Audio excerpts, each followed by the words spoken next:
Bonjour à tous. Nous sommes le vendredi 21 novembre 2025 et notre ami l'ambassadeur Chas Freeman est avec nous. Bon retour parmi nous, monsieur l'ambassadeur. Merci, ravi d'être avec toi, Nima. Je n'imagine pas de quoi tu veux parler aujourd'hui.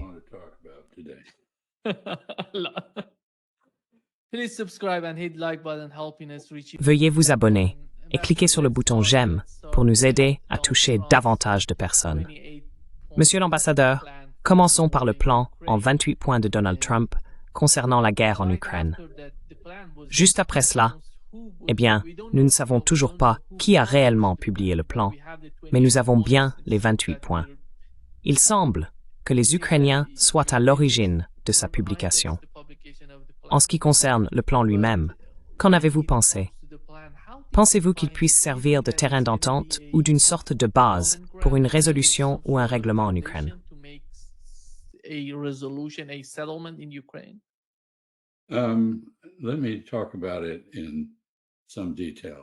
Permettez-moi d'en parler en détail, et excusez-moi si je m'attarde un peu. Tout d'abord, le document lui-même a probablement été divulgué par Kirill Dmitriev, un ami de Vladimir Poutine qui a rencontré le proche de Donald Trump, Steve Witkoff, à Miami, et aurait apparemment concocté ce document. Il n'est pas clair qu'il ait eu la moindre autorité du Kremlin pour engager qui que ce soit à quoi que ce soit, ni même que le Kremlin ait pleinement eu connaissance du contenu du document.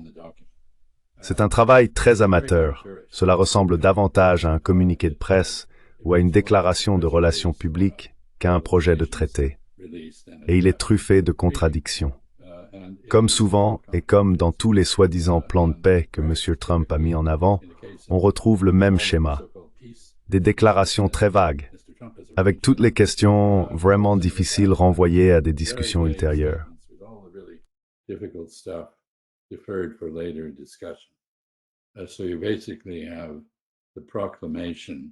Vous avez donc essentiellement la proclamation d'une paix fictive. Je veux dire, ça a été le cas avec l'Inde, le Pakistan, la Thaïlande, le Cambodge, le Rwanda, le Congo, et ainsi de suite.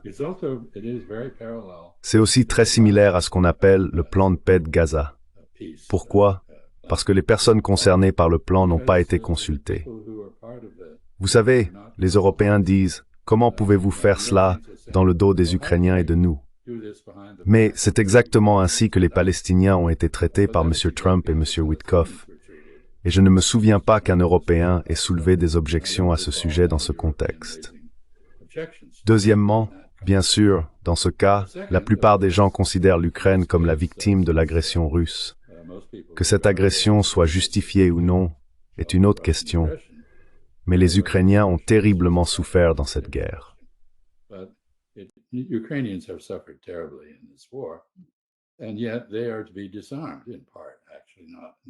Et pourtant, ils doivent être désarmés en partie. En réalité, pas entièrement. Et cela aussi fait écho à l'accord sur la Palestine. Pas un accord, car il n'y a jamais eu d'accord, le soi-disant plan de paix pour la Palestine. Il y a eu des accusations selon lesquelles on demanderait à l'Ukraine d'abandonner toutes sortes de choses, tandis que la Russie n'aurait rien à céder. Je ne pense pas que ce soit vrai.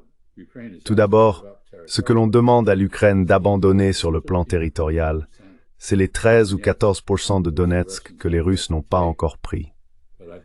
Mais je pense que la plupart des experts militaires estiment que l'avancée russe s'accélère, que l'armée ukrainienne s'effondre, et qu'il ne s'agit que d'une question de temps avant que la Russie ne prenne complètement ce territoire, c'est-à-dire Donetsk. Ainsi, cette partie de la région de Donetsk, selon ce plan, serait démilitarisée, et il y aurait une supervision internationale pour s'assurer que les Russes n'y placent pas d'armes.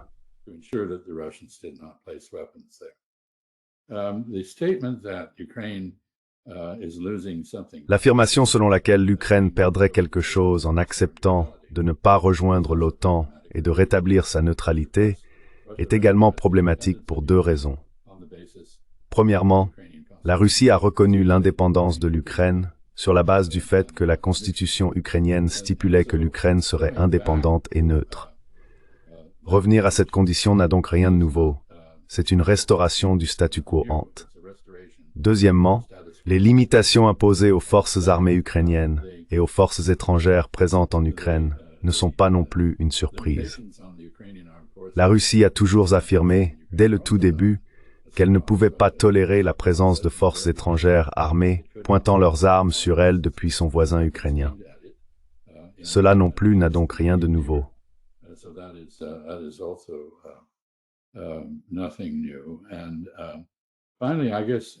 Et enfin, je suppose qu'en ce qui concerne la question de ne pas rejoindre l'OTAN et d'adopter à nouveau la neutralité, vous savez, l'Europe et les États-Unis ont montré que nous n'étions pas disposés à nous battre pour l'Ukraine. Nous sommes prêts à armer les Ukrainiens pour qu'ils combattent les Russes afin d'affaiblir et d'isoler la Russie, ce qui n'a pas réussi. Mais nous ne sommes pas prêts à appliquer les garanties de l'article 5 à l'Ukraine. Il est donc clair depuis longtemps que l'Ukraine n'allait pas entrer dans l'OTAN. L'Ukraine en tire néanmoins certains avantages, en plus de la démilitarisation de la partie restante du Donetsk que les Russes n'ont pas prise.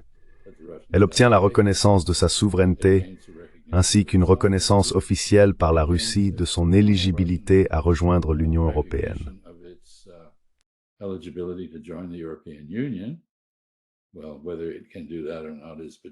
Eh bien, que cela soit possible ou non, relève de l'Union européenne et de l'Ukraine.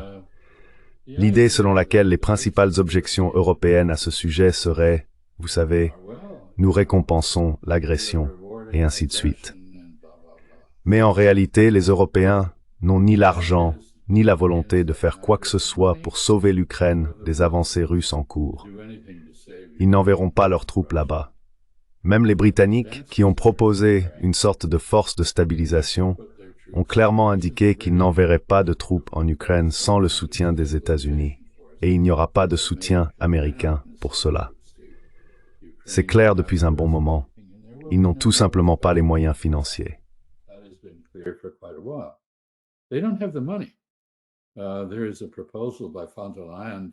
Il y a une proposition de fonds du Lion visant à émettre des obligations garanties par les avoirs russes qu'ils ont saisis, les réserves d'or et de dollars qu'ils ont prises. Mais ils ne parviennent pas à se mettre d'accord là-dessus, pour de très bonnes raisons, car s'ils le faisaient réellement, cela pourrait faire s'effondrer l'ensemble du système financier mondial. Si vous êtes une banque, vous ne pouvez pas simplement confisquer l'argent de vos clients. Vous devez respecter leurs droits de propriété. C'est pourquoi les Belges et d'autres s'y sont opposés, et cela n'avance pas. Enfin, même là où les Européens accélèrent leur réarmement, par exemple les Allemands qui augmentent leurs dépenses de défense, ils le font par le biais de l'émission de dette.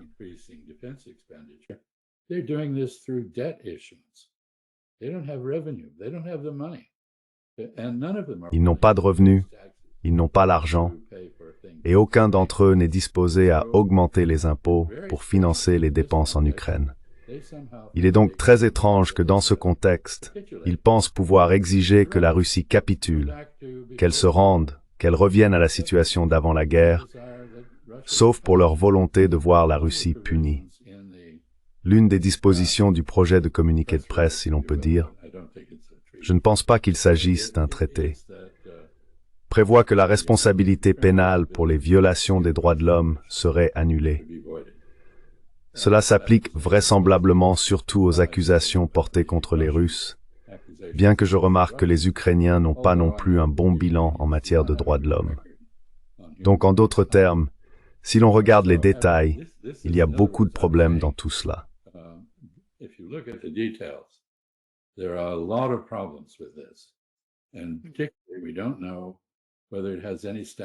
Et en particulier, nous ne savons pas si cela a un statut quelconque. M. Dmitriev et M. Witkoff avaient-ils réellement le soutien à la fois de Vladimir Poutine et de Donald Trump? Il ne semble pas. Mais cela dit, il est vrai, comme Vladimir Poutine l'aurait déclaré aujourd'hui, que cela constitue une base de discussion. Pourquoi? Parce que dans une certaine mesure, cela aborde effectivement les causes russes de la guerre, les causes profondes. Poutine a toujours affirmé qu'il était prêt à négocier si l'autre camp, c'est-à-dire les États-Unis, l'OTAN et l'Ukraine, prenaient en compte les causes profondes du conflit. Et bien sûr, il a montré qu'il était disposé à le faire lors des négociations d'Istanbul en mars et avril 2022, juste après que l'invasion du Donbass et l'attaque contre Kiev ont été lancées par les forces armées russes.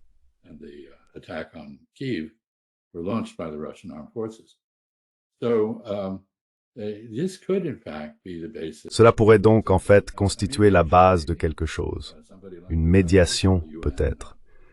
Quelqu'un comme les Chinois ou l'ONU pourrait intervenir, ou peut-être à nouveau le Brésil avec la Turquie, pour venir et servir de médiateur entre les parties. Ce n'est pas le résultat d'une médiation, c'est simplement une imposition unilatérale de conditions que M. Trump a décrétées. Et cela ne fonctionnera pas pour cette raison. Il faut obtenir l'adhésion de ceux directement concernés. D'abord l'Ukraine et la Russie, mais ensuite, en fin de compte, l'Europe, la Russie et les États-Unis. C'est donc en un sens un progrès, mais un progrès très incomplet. Et dans ce contexte, et je conclurai là-dessus, le fait que M. Trump exige que Volodymyr Zelensky adhère à ce plan avant Thanksgiving, qui tombe jeudi prochain, est ridicule. C'est une attitude très autoritaire, et ça l'aiderait pour obtenir cette signature.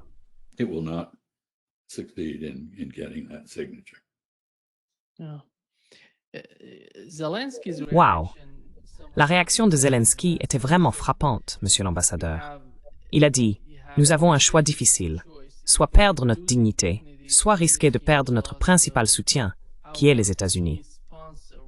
Pensez-vous que s'ils parviennent à un accord, à une sorte de règlement, cela signifierait perdre leur dignité? Quoi d'autre? Parce que l'Ukraine est en train d'être détruite par cette guerre.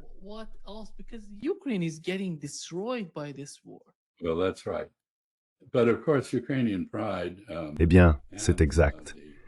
Mais bien sûr, la fierté ukrainienne et le soutien rhétorique de l'Occident, en particulier des Britanniques mais aussi d'autres, a conduit l'Ukraine à s'en tenir à une position totalement irréaliste. Elle est en train d'être détruite, comme vous l'avez dit. Son armée s'effondre. Elle ne tient pas face aux Russes. Ses chances de reprendre les territoires qu'elle a perdus sont très faibles. Dans le cadre de cette proposition, elle récupérerait bien sûr les parties de l'Ukraine situées en dehors du Donbass que les Russes ont prises. Mais non, je dirais que la réaction de M. Zelensky est compréhensible. On l'a menée en bateau. L'Ukraine a été exploitée, elle a été maltraitée.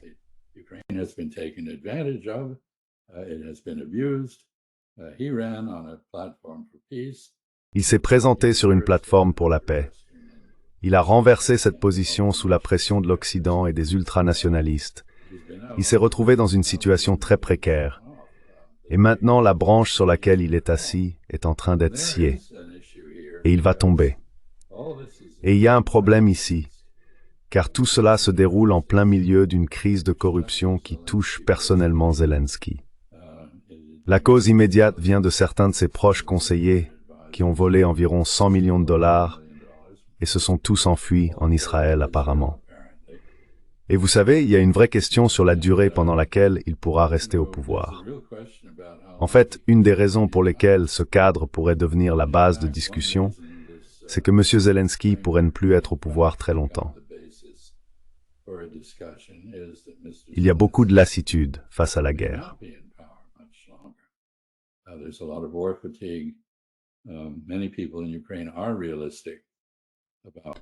Beaucoup de gens en Ukraine sont réalistes quant à leurs perspectives, même si M. Zelensky, pour diverses raisons, veut paraître réticent à accepter la réalité. L'autre aspect de cette situation, enfin, est que lorsque le secrétaire américain à l'armée et 2 généraux se sont rendus à Kiev il y a quelque temps pour informer Zelensky de la proposition, ils lui ont clairement dit que s'il ne l'acceptait pas, il serait privé du soutien américain. Quel type de soutien? Eh bien, l'Ukraine ne peut rien faire sans le soutien du renseignement américain. Et bien sûr, comme je l'ai dit plus tôt, les États-Unis ont refilé la responsabilité à l'Europe. L'Europe n'a pas la capacité de faire quoi que ce soit au-delà de ce qu'elle fait déjà. Ainsi, M. Zelensky est effectivement confronté à un choix difficile, mais le meilleur choix qu'il pourrait faire serait d'être réaliste.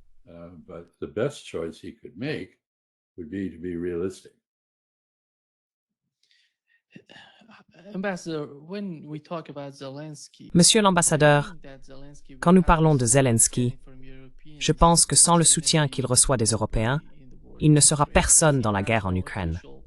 Car, vous savez, son mandat de président de l'Ukraine est terminé. Après tout, je pense que le manque de communication constructive entre l'administration Trump et les Européens est le principal problème ici. Il ne semble pas que l'administration Trump soit capable, ou d'une manière ou d'une autre, en mesure, de bien communiquer avec les Européens. Eh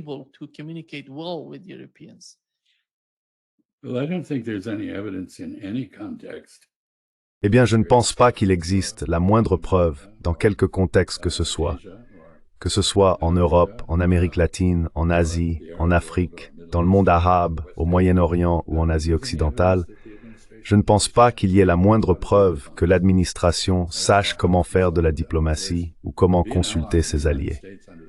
Être un allié des États-Unis sous l'administration Trump ne procure absolument aucun avantage. Vous avez tout autant de chances d'être frappé par des tarifs douaniers, sanctionné, intimidé ou publiquement critiqué. Je veux dire, regardez la relation avec le Canada qui s'est développée sous le président Trump. Donc cette administration, quoi qu'on en dise par ailleurs, est plutôt incompétente en matière d'affaires étrangères. Et comme je l'ai dit à propos de cette proposition pour l'Ukraine, c'est amateur. Elle élude en grande partie les véritables enjeux.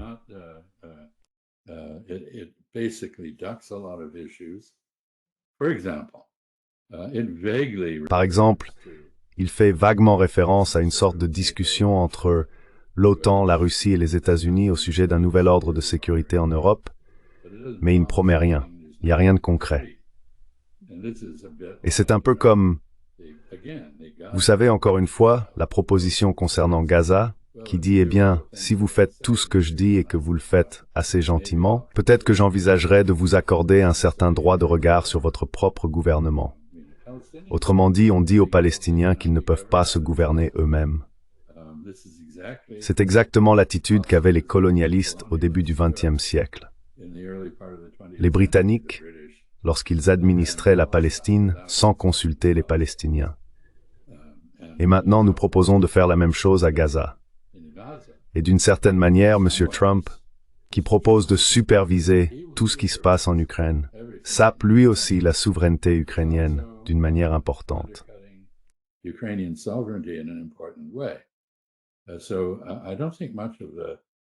Donc, je ne pense pas grand-chose de tout cela.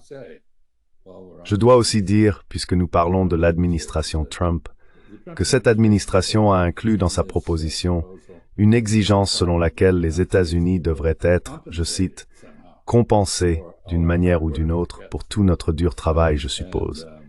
Et qu'est-ce que cela signifie? Il était également indiqué que la reconstruction de l'Ukraine serait financée par la saisie de 100 milliards de dollars d'actifs russes et leur utilisation pour la reconstruction ukrainienne, et que la moitié des bénéfices de cette reconstruction devrait revenir aux États-Unis. Eh bien, vous savez, certains pourraient appeler cela du vol. Quoi qu'il en soit, je souligne simplement ce point, car il n'est pas vrai que les Russes ne soient pas invités à renoncer à quoi que ce soit. On leur demande d'accepter des conditions très vagues.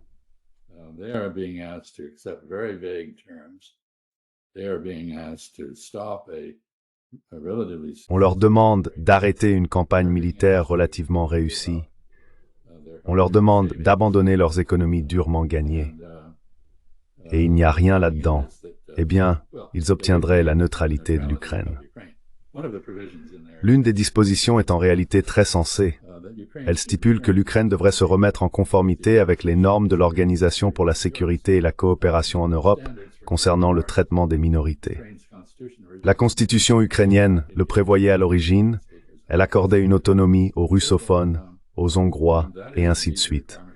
Et c'est effectivement l'exigence pour tous les États européens dans le cadre de l'OSCE. On demande à l'Ukraine d'y revenir. Désolé pour cela, j'ai un problème médical, et c'était l'hôpital qui appelait, mais je les rappellerai plus tard.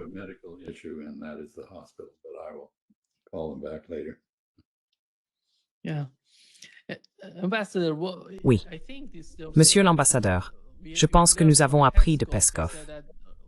Il a dit que Moscou préférerait maintenir les discussions sur l'héritage bilatéral et le règlement de la question ukrainienne sur des voies séparées.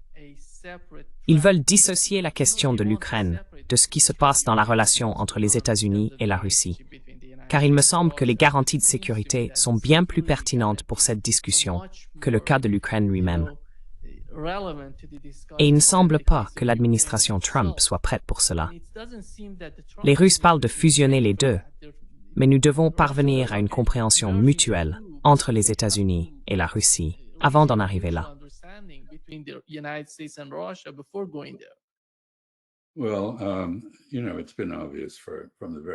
Eh bien, vous savez, il est évident depuis le tout début qu'il y avait différents acteurs et différents intérêts en jeu dans les diverses parties de cette affaire. Par exemple, nous parlions justement des droits des russophones à une autonomie culturelle et linguistique, comme les francophones au Québec.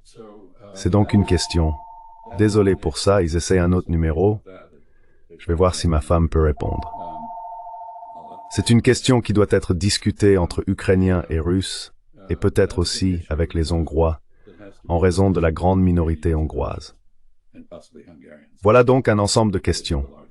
La question de la neutralité de l'Ukraine et de son adhésion à l'OTAN est quelque chose sur lequel, au final, l'OTAN, la Russie et les États-Unis doivent s'entendre, ainsi que l'Ukraine.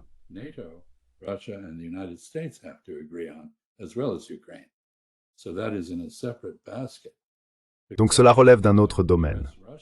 La question des relations entre les États-Unis et la Russie et de ce qui se passe sur une base bilatérale est en effet une question distincte et elle implique la géopolitique dans d'autres régions du monde. Par exemple en Asie occidentale, où les questions de la Syrie et de l'Iran occupent une place importante, et en Asie orientale, en raison de la relation avec la Chine, des craintes que les États-Unis nourrissent à l'égard de la Chine, et des objections qu'ils formulent face aux liens étroits entre la Chine et la Russie. C'est donc une autre voie distincte. Enfin, si nous devons discuter d'un nouveau cadre de sécurité pour l'Europe, il s'agit d'une conférence multilatérale. On ne peut pas faire cela sur une base bilatérale. Voilà où nous en sommes.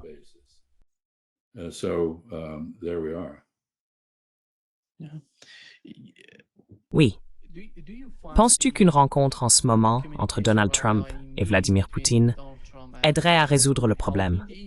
Parce que Poutine, et beaucoup de Russes, pensent que si une sorte de rencontre avait lieu entre les deux présidents, les États-Unis ne seraient pas vraiment prêts pour cela. Je ne pense pas que les États-Unis soient prêts. Je pense que cette proposition que M. Witkoff et M. Dmitriev ont élaborée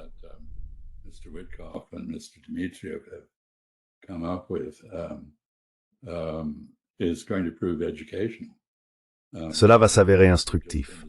Certains des problèmes dont nous venons de parler vont devoir être approfondis.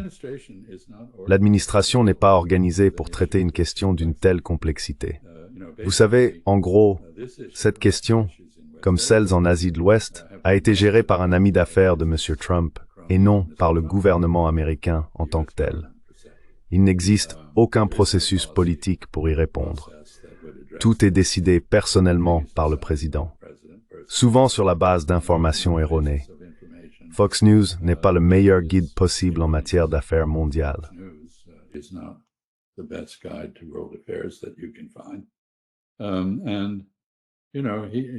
Et vous savez, quand la communauté du renseignement lui dit quelque chose qu'il ne veut pas entendre, il le rejette. Et parfois il se met en colère quand cela arrive. Donc, nous ne sommes pas organisés, vous avez raison, pour traiter cette question de manière très complexe. C'est pourquoi j'ai toujours pensé que c'était une grande tragédie et une erreur de la part des Européens de ne pas proposer des initiatives de paix, mais seulement des propositions visant à prolonger la guerre, à la perpétuer, ce qu'ils ont toujours fait. Je pense qu'à présent, ils vont devoir sérieusement réfléchir à la manière de coexister avec la Russie dans un espace commun, que cet espace commun soit simplement l'Europe dont la Russie fait partie.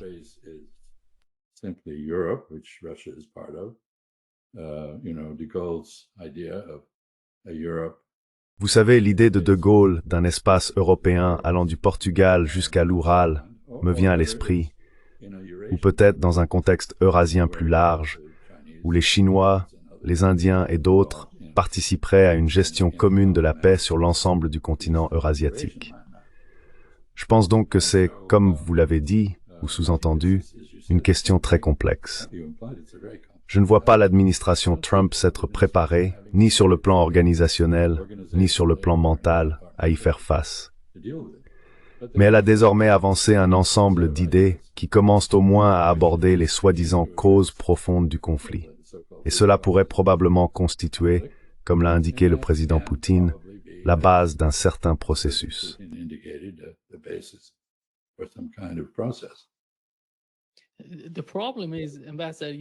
Le problème, monsieur l'ambassadeur, c'est que vous avez mentionné, vous avez comparé le cas de la soi-disant terre pacifique de Gaza au plan que Donald Trump a proposé pour l'Ukraine.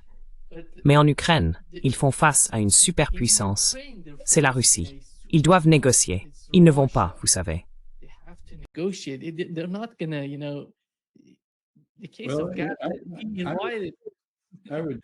Je contesterais cela, car le Hamas affronte l'équivalent d'une superpuissance, non seulement Israël, mais Israël soutenu par les États-Unis. Le Hamas a toujours été disposé à négocier depuis le début. Ce sont les Israéliens qui ont fait traîner les négociations, tenté de tuer les négociateurs du Hamas, et en fait, en ont tué certains, plutôt que de s'engager sérieusement avec eux. Pourquoi? Parce qu'Israël ne veut pas de solution. Mais la différence, c'est que les Russes, eux, veulent une solution. Nous savons très bien ce qu'ils veulent. Ils l'ont clairement indiqué depuis le début. Il ne s'agit pas de contrôler toute l'Ukraine, mais de supprimer la menace que représente l'Ukraine pour la Russie et de garantir que les russophones en Ukraine soient traités décemment. C'est donc une situation très différente à cet égard. Mais en ce qui concerne les Palestiniens, Israël est une force militaire bien plus redoutable que ne le sont les Russes vis-à-vis des Ukrainiens.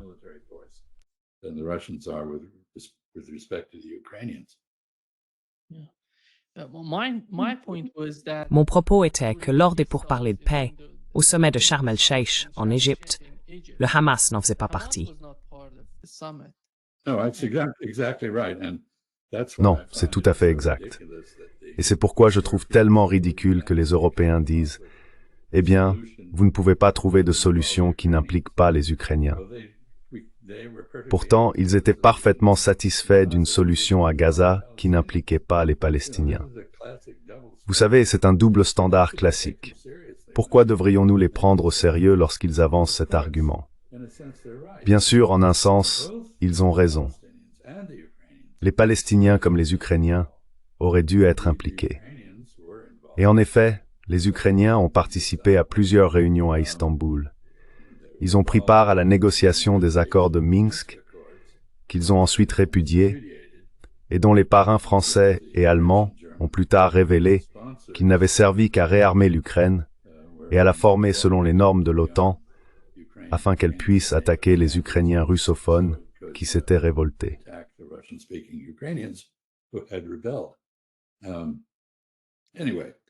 De toute façon, vous savez, je veux dire, évidemment, dans un contexte plus normal, si vous demandiez à des diplomates professionnels de gérer ce problème, plutôt qu'à des personnes qui le traitent comme une transaction immobilière, vous auriez un processus ou des processus très différents. Et je me souviens avoir dit dans votre émission, il y a quelques années, je crois, que sous bien des aspects, ce qui est probablement nécessaire ici, c'est quelque chose d'aussi fondamental que la paix de Westphalie, qui a duré de nombreuses années, dans de nombreux lieux, et a impliqué de nombreuses parties.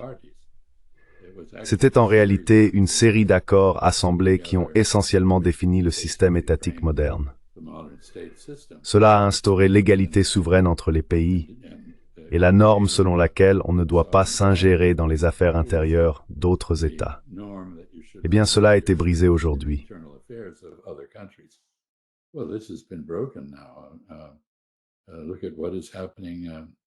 Regardez ce qui se passe en Asie occidentale, avec les Israéliens qui exigent toutes sortes de réorganisations internes au Liban et qui essaient de diviser la Syrie.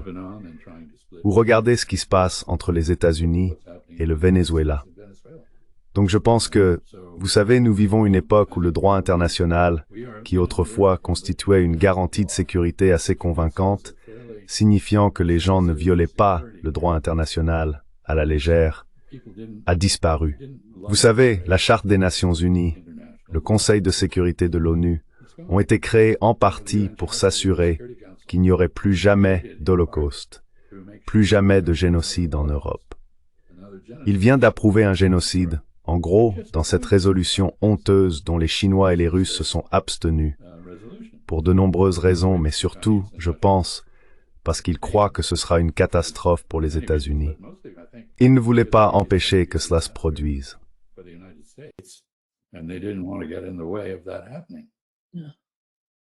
Oui, je suis étonné par ton point de vue, parce que d'une certaine manière, beaucoup de gens critiquaient la Russie et la Chine pour ce qu'elles ont fait.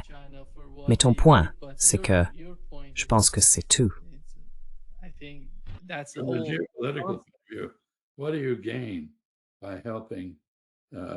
Qu'est-ce qu'on gagne à aider, à s'impliquer dans un processus qui, de toute évidence, ne va pas fonctionner? Je veux dire, c'est une réimposition de la domination coloniale dans une partie du tiers-monde. C'est une intervention destinée à empêcher l'autodétermination en Palestine, pas à la promouvoir. C'est un effort qui dit que les victimes doivent être désarmées. En gros, si on prend une analogie simple, des Juifs israéliens et européens arrivent en Palestine et disent « Nos ancêtres vivaient ici il y a 2000 ans, donc vous devez partir ». C'est comme si quelqu'un venait chez vous et disait « Il y a 300 ans, mon ancêtre possédait cette maison, et vous devez partir ». Et quand vous répondez « Non, je vais défendre mon droit à rester dans cette maison », ils disent « J'ai le droit à l'autodéfense, pas toi. Tu ne peux pas te défendre. Si tu le fais, tu es un terroriste, donc je vais te tuer et prendre ta maison. »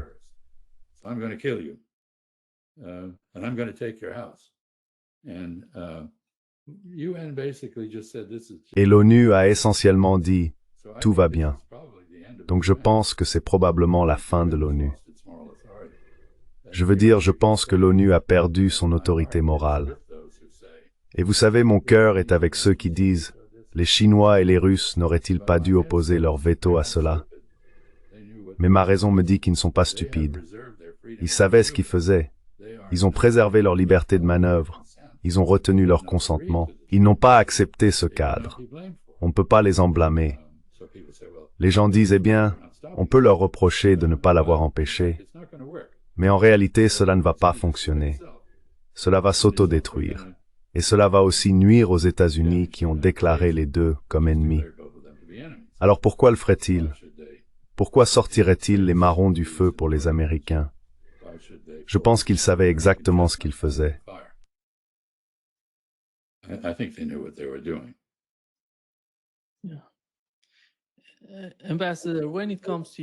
Oui, Monsieur l'ambassadeur, en ce qui concerne l'Ukraine, nous savons que l'administration Trump envoie d'une certaine manière des signaux à l'administration Zelensky, indiquant que c'est la fin, que nous ne pouvons pas aller plus loin. Mais en ce qui concerne Israël, pensez-vous qu'ils en sont là ou qu'ils vont y arriver?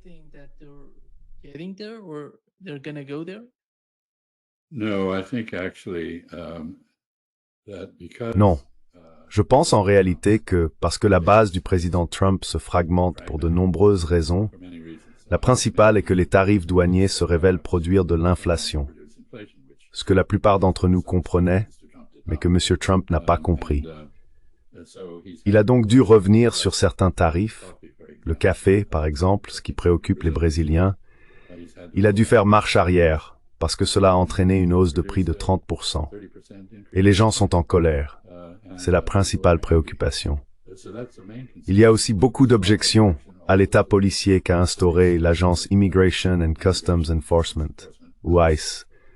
Les gens n'aiment pas l'absence de procédures régulières et la saisie des immigrés.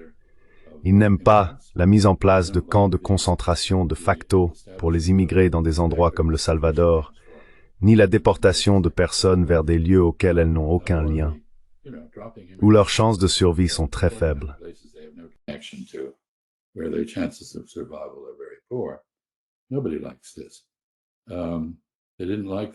Personne n'aime ça. Ils n'ont pas aimé la fermeture du gouvernement. Beaucoup de gens s'opposent à, eh bien vous savez, seulement environ 15% des Américains soutiennent l'intervention au Venezuela. Il y a beaucoup de choses impopulaires que M. Trump a faites ou fait encore. Donc sa base ne s'effondre pas, mais elle se fragmente, elle diminue. Il est impopulaire.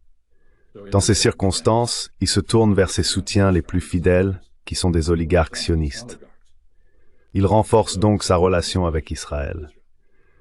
Peut-être que son approche envers Nima al-Korchid, que je n'ai pas regardé mais dont vous m'avez parlé avant le début de l'émission, était conciliante. Peut-être s'agit-il d'un effort pour compenser l'antipathie des jeunes, y compris de sa propre base, envers ses politiques en Palestine.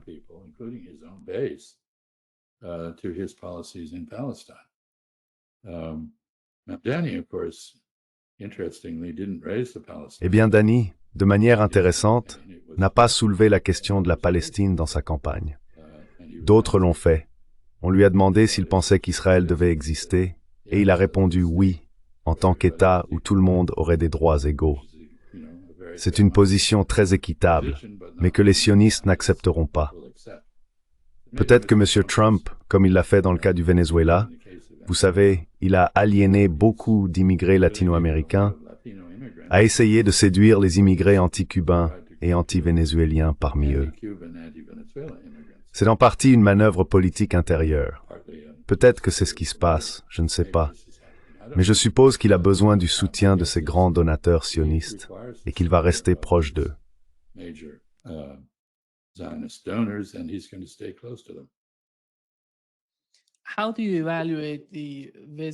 Comment évaluez-vous la visite du prince héritier d'Arabie Saoudite aux États-Unis et comment cela pourrait-il influencer le processus de ce que, eh bien, je ne sais pas si l'on peut vraiment appeler cela un plan de paix, mais ce que Donald Trump essaie de faire à Gaza? Quelle est l'influence des États arabes, en particulier de l'Arabie Saoudite, qui était récemment à Washington? Je ne pense pas qu'ils aient beaucoup d'influence. Je pense qu'ils sont consternés parce que, par le passé, l'une des raisons pour lesquelles ils dépendaient des États-Unis était qu'ils croyaient que nous pouvions gérer Israël, tenir Israël à distance d'eux, gérer la question palestinienne, gérer un processus de paix. Eh bien, ils ont été désillusionnés. Ils savent que ce n'est pas le cas. Non. Mais eux-mêmes n'ont pas beaucoup d'influence sur ce sujet. Et franchement, leurs attitudes sont ambivalentes. Ils n'aiment pas beaucoup les Palestiniens, même si les Palestiniens ont largement contribué à la construction des sociétés modernes de la péninsule arabique, que ce soit au Koweït, en Arabie Saoudite, aux Émirats arabes unis ou au Qatar.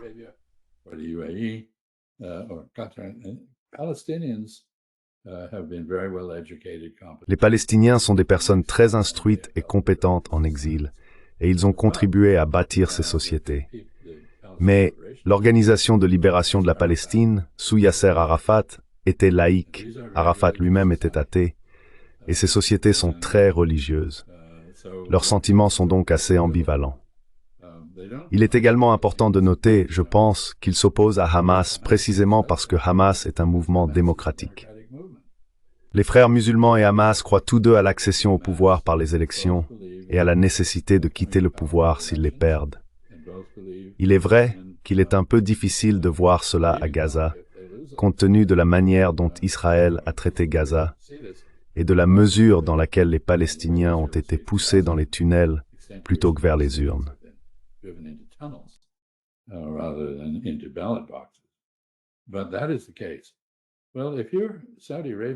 Mais c'est bien le cas. Eh bien, si vous êtes l'Arabie Saoudite, si vous êtes une monarchie, et d'ailleurs le Coran, le Saint-Coran, n'est pas très flatteur envers les monarques. Il n'aime pas les rois. Il est très républicain, avec un petit air dans son enseignement. Mais si vous êtes l'Arabie Saoudite ou l'Égypte, qui a un dictateur militaire, vous savez, quand le Hamas dit « Nous n'avons pas besoin de rois, de princes, de généraux, de dictateurs, de voyous pour diriger nos sociétés. Nous pouvons prendre le pouvoir par les urnes. Nous n'avons pas besoin de ces types-là. C'est très menaçant. » Et c'est pourquoi vous voyez les Émirats arabes unis en particulier très fermement opposés aux frères musulmans. Le seul État arabe du Golfe à être à l'aise avec les frères musulmans, c'est le Qatar.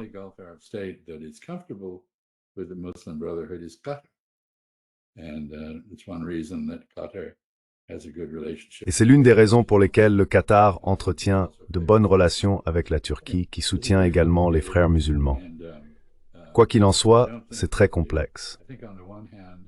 Je pense que d'un côté, la personne moyenne en Arabie Saoudite, au Qatar ou aux Émirats Arabes Unis, l'Émirati moyen, éprouve une grande sympathie pour la souffrance des Palestiniens, parce qu'ils sont arabes.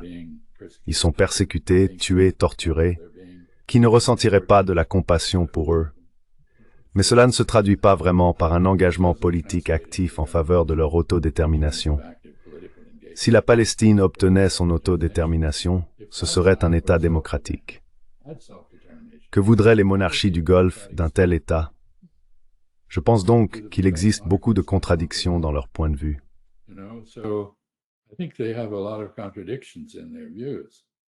Ils ont peur de ça d'une certaine manière.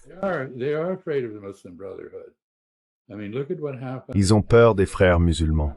Je veux dire, regardez ce qui s'est passé après 2011, lorsque les soulèvements arabes ont eu lieu, et que les frères musulmans sont effectivement arrivés au pouvoir en Égypte.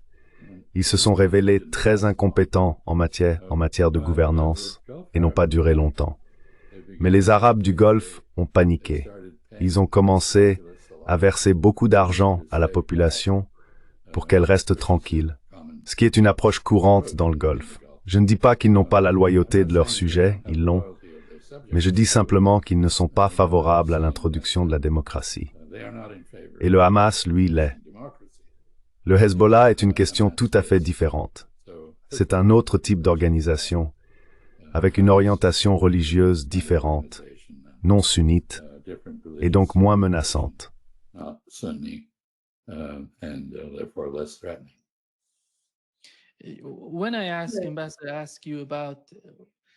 Quand je t'ai demandé à propos de Donald Trump, disant à Netanyahou que c'était la fin, mon point principal était que s'il n'est pas prêt à dire cela à Israël, cela créerait beaucoup de tensions dans la politique étrangère des États-Unis, dans la manière dont les États-Unis essayent de gérer la situation au Moyen-Orient.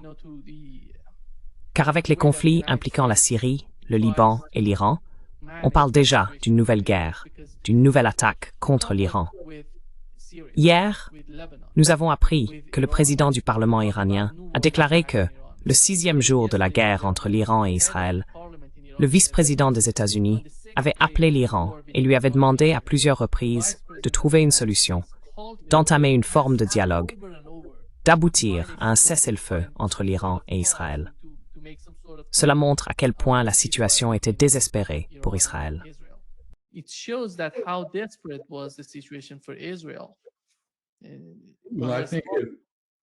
Eh bien, je pense, comme vous le savez, je crois que nous en avons déjà parlé, je suis convaincu que si la guerre reprend, Israël regrettera profondément de l'avoir déclenchée, car l'Iran a la capacité de percer les défenses israéliennes, et il le fera. Et il ne se limitera pas aux cibles militaires et de renseignement, comme ce fut le cas pendant la soi-disant guerre de 12 jours. Et vous avez tout à fait raison. Israël avait besoin d'un cessez-le-feu. L'Iran, non. Et si nous revenons à cette situation, ce sera terrible.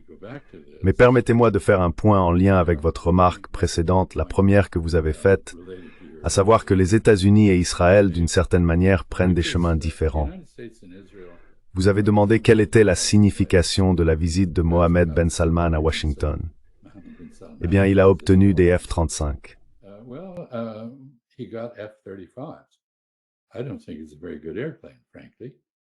Je ne pense pas que ce soit un très bon avion, franchement. Mais bon, c'est ce que les Israéliens ont. Donc, en un sens, Trump a dit « Je vais traiter l'Arabie saoudite comme l'égal d'Israël aux fins de la politique américaine au Moyen-Orient. » Eh bien, c'est quelque chose de nouveau et d'important. Cela reconnaît le pouvoir et l'influence que l'Arabie saoudite exerce à la fois à l'échelle mondiale et régionale, ainsi que sa position clé comme carrefour de toutes les routes entre l'Europe, l'Asie et l'Afrique, et sa position de société riche en ressources minérales. Tous ces éléments comptent. Et bien sûr, c'est une société disposant de beaucoup de capitaux à investir si elle choisit de le faire. Voilà pour le premier point. Le second, c'est qu'Israël se prépare à une rupture avec les États-Unis.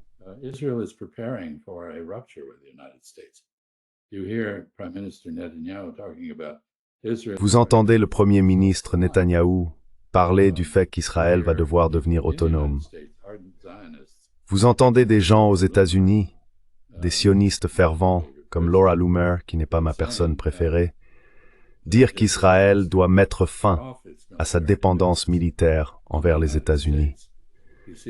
Vous voyez des articles d'intellectuels qui connaissent très bien Israël, comme Léon Hadar, qui vient de publier quelque chose en ce sens dans The National Interest, soutenant qu'Israël perd sa souveraineté en se subordonnant aux États-Unis. Bien sûr, les Américains se plaignent de l'inverse, que la souveraineté américaine a été compromise par le lobby sioniste en Israël. Mais il est assez clair que nous évoluons dans des directions différentes.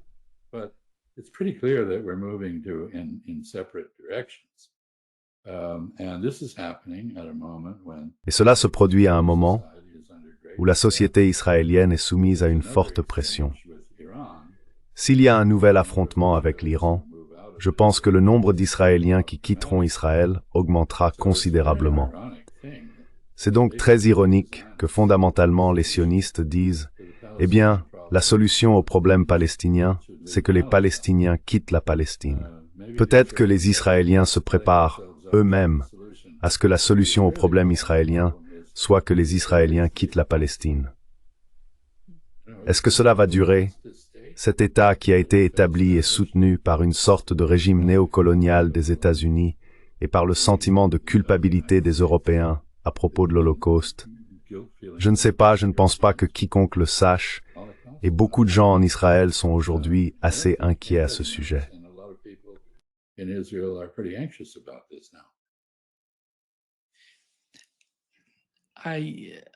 Monsieur l'ambassadeur, comment voyez-vous l'amélioration des relations entre l'Iran et les États-Unis influencer la situation à Gaza? En quoi cela pourrait-il aider les habitants sur place?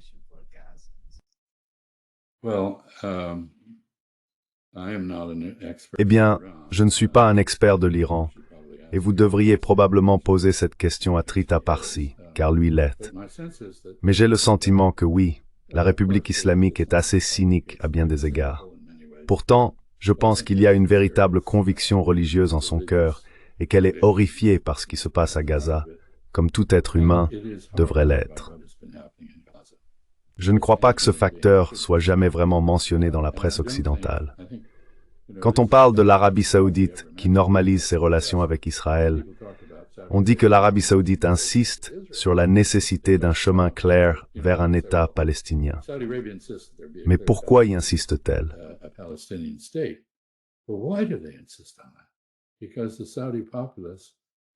Parce que la population saoudienne est opposée à 99% à Israël en raison de la manière dont celui-ci traite les Palestiniens. Normaliser les relations avec Israël dans ces circonstances risquerait de provoquer une révolution. Donc cela n'arrivera pas. Mais pourquoi les gens sont-ils contre Israël? C'est à cause des propres actions d'Israël. Si Israël ne faisait pas tout ce qu'il fait, les gens trouveraient un moyen de vivre avec lui. Et ils l'ont fait, pendant longtemps. Vous savez, à partir de 1973, il n'y a pas eu de guerre, et les gens toléraient Israël. Ils ne l'aimaient pas, mais ils le toléraient. Ils ne peuvent plus le tolérer à cause de ce qu'il fait, et pas seulement aux Palestiniens, mais aussi aux Libanais, aux Syriens, aux Yéménites, aux Iraniens. Parce qu'il existe désormais un lien entre les deux rives du Golfe Persique qui n'existait pas auparavant.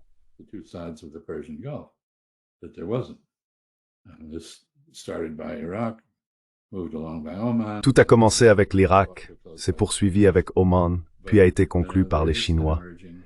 Mais une coalition émergente de pays de la région considère qu'il est important d'équilibrer et de contrebalancer la puissance israélienne. Dans ce contexte, l'identification américaine à Israël constitue une véritable complication. Il faut quelqu'un comme Mohammed Ben Salman ou Mohammed Ben Zayed, tous deux adeptes du réalisme politique, pour naviguer dans cette situation. Ils voient des avantages à entretenir de bonnes relations avec le président Trump et à maintenir des liens avec les États-Unis sur lesquels ils peuvent compter en cas d'urgence. Car au final, il n'y a aucun autre pays que les États-Unis à la fois capable et disposé à les soutenir s'ils rencontrent des difficultés.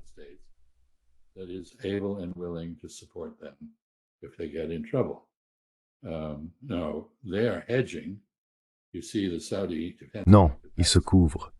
Vous voyez le pacte de défense saoudien avec le Pakistan et la relation émergente, du moins en matière de vente d'armes et de technologies militaires, avec les Chinois, qui fournissent l'épine dorsale de l'équipement et de la technologie de défense palestinien. Donc les choses évoluent. Israël s'isole non seulement de sa propre région, où il est déjà complètement isolé. Les gens savent qu'il est là et traitent avec lui de manière pragmatique. Mais même dans des sociétés où il n'y a pas d'antipathie historique envers Israël, et certainement pas d'antisémitisme, Israël n'est plus le bienvenu. Même en Europe et aux États-Unis, Israël perd de son influence, de son soutien.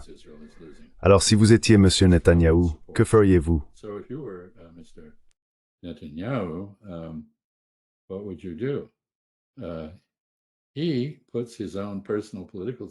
Il place sa propre survie politique au-dessus de l'avenir de la nation qu'il dirige.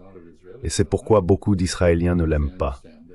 Ils comprennent qu'il agit essentiellement par intérêt personnel. Il n'est pas là pour eux, il est là pour lui-même. Et vous savez, il évite la prison en restant au pouvoir et en maintenant Israël en guerre, ce qui est vraiment tragique pour les Israéliens. Je ne sais pas. Enfin, je me sentirais plus désolé pour les Israéliens s'ils se préoccupaient davantage du génocide qu'ils ne le font. Mais j'éprouve beaucoup de sympathie pour les Ukrainiens. Je pense qu'ils ont été exploités, maltraités, utilisés, et qu'au final, on les abandonne. Donc je ne suis pas sûr de savoir où va finir cette relation entre les États-Unis et Israël, mais l'Ukraine n'est pas un bon précédent.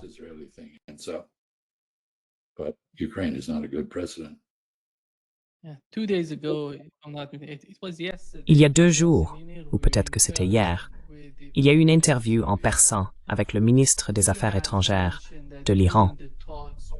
Il a mentionné que lors des discussions avec les États-Unis, avec Steve Witkoff, ils étaient parvenus à une sorte d'accord à 3 reprises.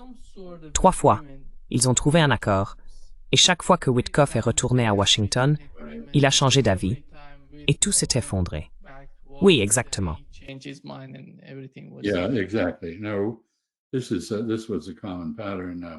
Non, c'est un schéma courant désormais. Et cela a posé problème dans tous les efforts diplomatiques entrepris par M. Witkoff. Parce qu'à son retour, le lobby sioniste réécrivait en gros ce sur quoi il s'était mis d'accord. Nous avons vu cela, par exemple, avec le soi-disant plan de paix pour Gaza que Trump a tenté de faire approuver par l'ONU.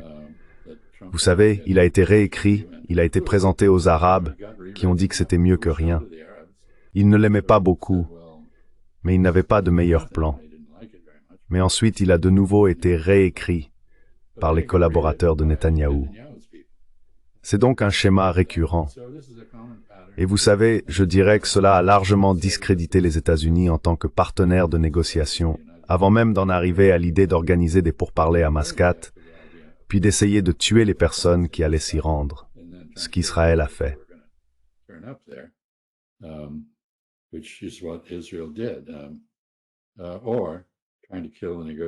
Ou tenter de tuer les négociateurs à Doha, qui travaillaient sur un vaste plan de paix à présenter à Israël.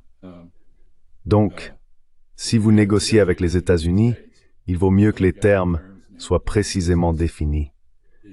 Ces déclarations très vagues, comme celle sur l'Ukraine, qui laissent tout à régler plus tard d'une manière ou d'une autre, ou qui laissent entendre que quelque chose pourrait être possible plus tard alors que ce ne l'est pas maintenant, ne sont pas fiables. Ce n'est pas fiable. C'est pourquoi Vladimir Poutine n'a pas rejeté le plan de Trump, mais ne l'a pas accepté non plus. Il a dit que cela pouvait servir de base à des négociations. Pourquoi? Parce qu'il inclut un effort pour aborder la plupart des causes profondes, dans le langage de M. Poutine, du conflit.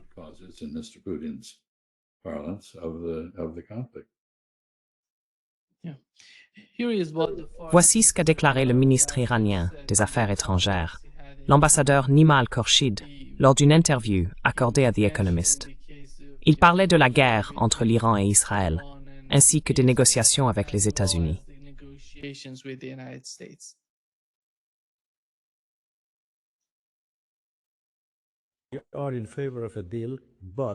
Nous sommes en faveur d'un accord, mais d'un accord juste et équilibré. Le problème, c'est que lorsque les Américains, l'administration actuelle, parlent d'un accord, en réalité, ils veulent dicter ce qu'ils veulent. Et c'est ce que nous avons vécu, essentiellement, il y a seulement 2 mois à New York. Nous sommes prêts à négocier, mais pas à subir une dictée. Nous sommes prêts à conclure un accord, mais un accord juste et équilibré, pas un accord unilatéral. Dans quelle mesure êtes-vous préparé s'il devait y avoir une nouvelle attaque israélienne contre l'Irak? Nous sommes encore mieux préparés que lors de la guerre précédente. Pouvez-vous préciser de quelle manière êtes-vous préparé? You elaborate in what way are you prepared?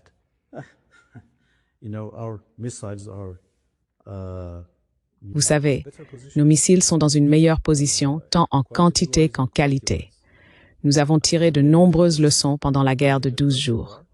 Nous avons compris nos points faibles et nos points forts, ainsi que ceux d'Israël.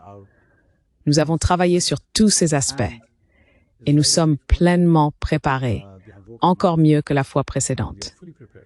Cela ne veut pas dire que nous voulons la guerre. Comme vous le savez, la meilleure façon d'éviter une guerre est d'y être préparé.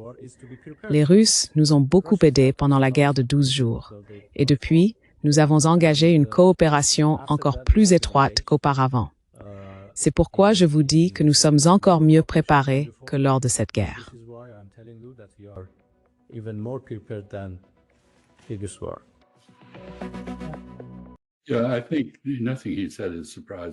Je pense que rien de ce qu'il a dit n'est surprenant.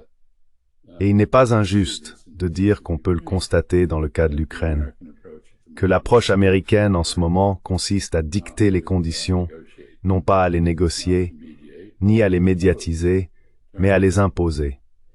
Et je ne suis pas surpris qu'il ait dit que l'Iran est mieux préparé à la guerre qu'il ne l'était en juin. Ce n'est pas du tout une surprise.